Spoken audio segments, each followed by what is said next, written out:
you. Hi. Good evening. Here's your mic. Here's the thing, right? Just press it. Right. Take some hand, right? All right. Hi everyone. Good evening. Now, today we're talking about our planet calling. So, what is an atmosphere? So, science tells us that it's the layer of gas around our planet keeps us alive. The arts tells us that it's the mood in the room. Okay, but let's face it, without the layer of gas, the mood in the room wouldn't exist. Okay, but that's all we want.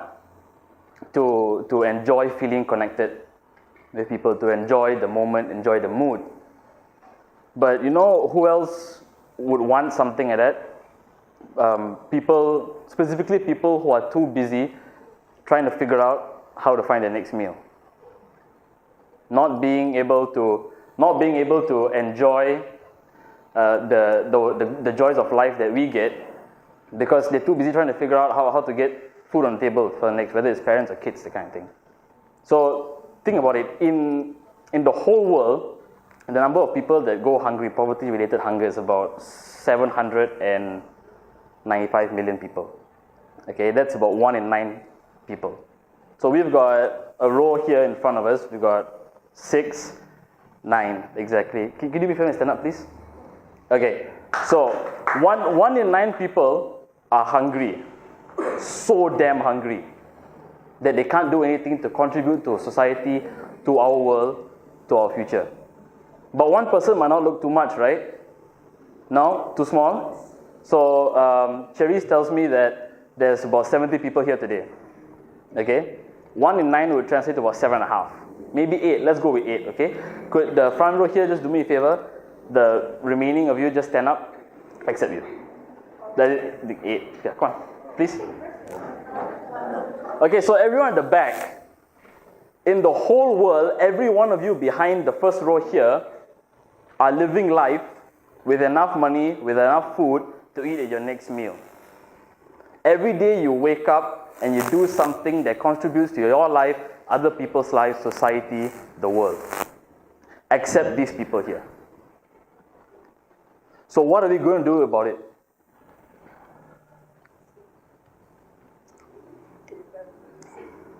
But before you answer that question, imagine if they had food, imagine how much love they could muster for their loved ones.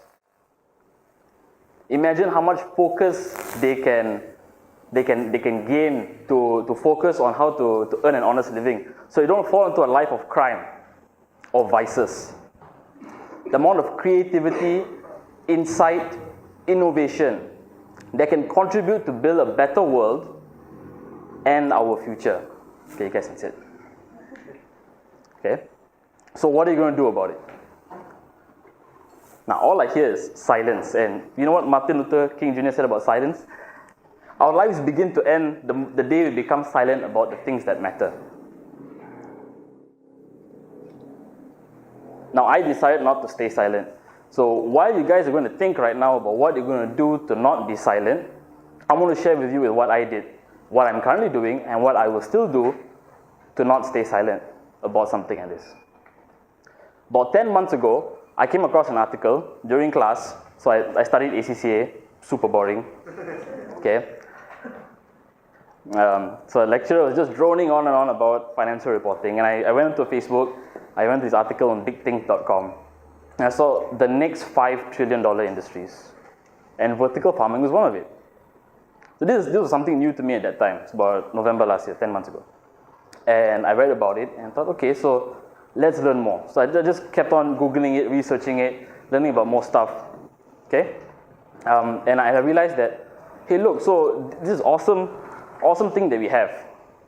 This concept that was coined by Professor Dixon Despomier in Columbia University in the late 1990s.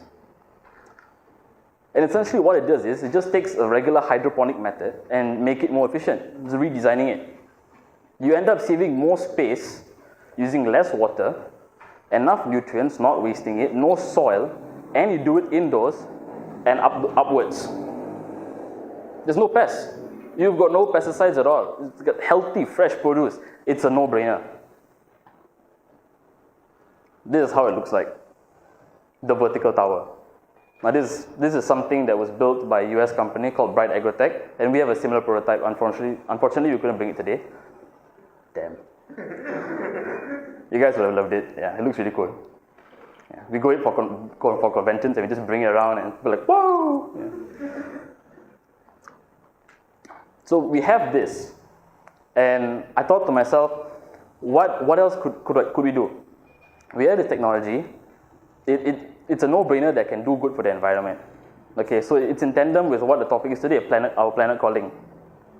Then I asked myself, what more can we do you need people to make the world a better place. So to make the world a better place, you got to still help people. And I thought to myself, okay, if this thing relies so heavily on technology, theoretically, 10, 20 years from now, the cost to produce something like this should be reduced. Okay? And that's when I thought, okay, if this can be reduced so cheaply, imagine taking something like this, not as chunky as that lah, okay? Something like this, going to a third world country where people are clamoring for food, and you set it up to them, you improve the cost, the manufacturing of it to so efficient that you could ideally feed people, their parents, children, ideally at a very low cost or even for free. Now that's why I founded Babylon. That is what my team and I are doing every single day to not be silent. Now, so what are you guys going to do about it? Now, staying silent, not a good thing, but something as simple as reading a book. Who here has read Elon Musk's biography? Tesla, SpaceX, and the Quest for a Fantastic Future. That's right, I remember the title. Okay? Yeah. Peter Thiel's 0 to 1. Good lad. Okay. If you haven't, read it. Open your mind. Going for a startup weekend. Just the other day, my friend from Sarawak, a guy that I met during national service, he sent me a Facebook message like, bro, can you teach me how to do a startup weekend? I'm like, no. Go and experience it first. Learn, experience. See how it's like to just take something and throw it against the canvas and see if it sticks. Because that's how it works. That's what I had to do. Even watching TED Talks. But doing all of this only matters if you keep on doing it, if you keep on improving yourself and not giving up. Heck, even you guys being here on a Friday night compared to wherever everyone else might be, i.e. in Zouk or play at the roof. just an example, you know. You guys being here already proves to yourself that you're not going to stay silent. You guys want to learn something. You feel the need to do something to make this planet safer, improve it, and create a better future. The world cannot afford for each and every single one of you to give up. The reason it's so easy to give up is because it doesn't ask anything of you today.